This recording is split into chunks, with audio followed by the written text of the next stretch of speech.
ಮೂವತ್ತೆರಡನೇ ಗುಂಡನ್ನು ಹಾಕಿ ನಾನು ಗಂಡುಗಲಿ ರಾಜಕಾರಣಿ ಚಕ್ರವರ್ತಿ ಚೆಮ್ಮೆಲೆ ಎಮ್ಮೆಲೆ ಚಂದ್ರವಳ್ಳಿಯೇ ಅಲ್ಲ.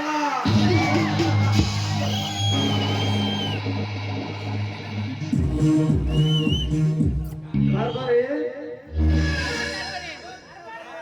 ಲೇ ಕಾರ್ಬಾರಿ ಹೊಂಟನ್ರಿ ಇಂಡಿಯಾನ ಮಂತ್ರಿಗೌಡ್ರು ಹೇಳಿ ಏನ್ ಬರಕತ್ತೀಯೋ? ಅದೇ ರೀ ಈ ತಿಂಗಳು ಬಂದು ಹಣ ಖರ್ಚು ಜಮಾ ಮಾಡ್ಕೋತ ಕೂತಿದ್ರಪ್ಪ. ಇರ್ಲಿ ಯಾವ್ಯಾವ ಇಲಾಖೆಯಲ್ಲಿ ಎಷ್ಟು ಯಪ್ಪ ಎಲ್ಲ ಇಲಾಖೆದು ಕರೆಕ್ಟ್ ನಮ್ಗೆ ನೋಡಿ ಹೊಂದ್ಕೊಂಡು ಹೋಗ್ಯಾರಿ. ಆದ್ರೆ ಈ ಪೊಲೀಸ್ ಇಲಾಖೆದವ್ರು ಮಾತು ನಮ್ಮ ಮಾತೇ ಕೇಳಲತ್ತಾರ್ರಿ. ಚೀರಿಬೇಡ್ರಿ ಕಿವಿ ತೂತು ಬೆಳಗವ ನಂಗ. ಯಾವ ಇನ್ಸ್ಪೆಕ್ಟರ್ ಅವರಿ ಆ ಕತ್ತಿವಲ್ ಕಿರಣ್ ಕುಮಾರ್ ಅಂತ ನೋಡ್ರಿ. ಅದು ಏನಂತ ಹೇಳ್ರಿ ಗೌಡ್ರಿ? ಈ ನಗರದಲ್ಲಿ ನನಗೆ ಕಾರ್ಯನಿರ್ವಹಿಸುತ್ತಿರುವ ಆ ಕತ್ತೇವಲ್ ಇನ್ಸ್ಪೆಕ್ಟರ್ ಯಾರು ಅವನು ಎಳೆದುಕೊಂಡವ. ಆಯ್ತು ಗೌಡ್ರಿ, ಇಡೀ ಕರ್ನಾಟಕಕ್ಕೆ ರೈತರ ಕಣ್ಮಣಿಯಾಗಿ ಬದುಕುವ ನಿಮ್ಮ ದರ್ಪಕ್ಕೆ ಸರ್ಪವಾಗಿ ಕೆಲಸ ಮಾಡುತ್ತಿರುವ ಕತ್ತೇವಲ ಇನ್ಸ್ಪೆಕ್ಟರ್ ಕರೆತರುವುದಕ್ಕೆ ಈ ಬದ್ದೂರ್ ಕರೆ ಹೋದರೆ ಸಾಕು, ಹೊರ ಆಚೆ ನಿಂತು ಆಚೆ ತಂದಿಳಿಸುತ್ತಾನೆ ಹಣದ ಸುಕ್ಕೆ. ಸಾಧ್ಯವಿಲ್ಲ ಕರಿಯ, ಸಾಧ್ಯವಿಲ್ಲ. ದಿನಗಳು ಉಳಿದಂತೆ ಕಾಲ ಬದಲಾಗುತ್ತಾ ಇದೆ.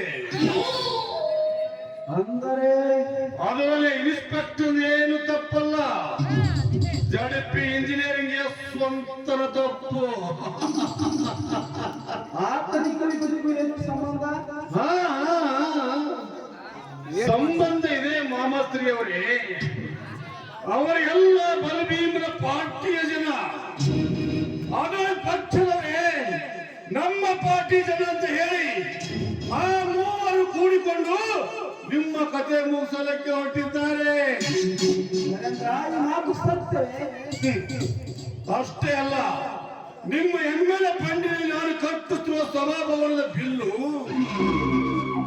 ಮಾಡುವುದಿಲ್ಲ ಅಂದ್ರೆ ಸ್ವಂತ ಸ್ಪಷ್ಟವಾಗಿ ಹೇಳುತ್ತಾರೆ. ಇದು ಯಾವ ಹತ್ತರ ಸಂಗತಿ ಹೇಳುತ್ತಿದೆಯೋ?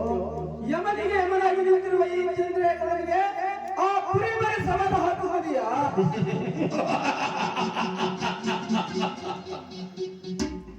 ಈಗ ಅದು ಕುರಿ ಮರಿ ಅಲ್ಲ, ಶಿವನ ಮರಿ. ಗೌಡ್ರೆ, ಈ ಟೈಗರ್ ಪಾಟೀಲರಿಗೆ ಆ ಶಿವನ ಮನೆಗೆ ಕಾಣಿಸಿಕೊಂಡ ಯಶವಂತ ಮನೆ ಮನೆಯಲ್ಲೇ ಇದ್ದರು. ತಂದು ನನ್ನ ಪಾದಕ್ಕೆ ಅಂದಾಗ ನನ್ನ ಆತ್ಮಕ್ಕೆ ಶಾಂತಿ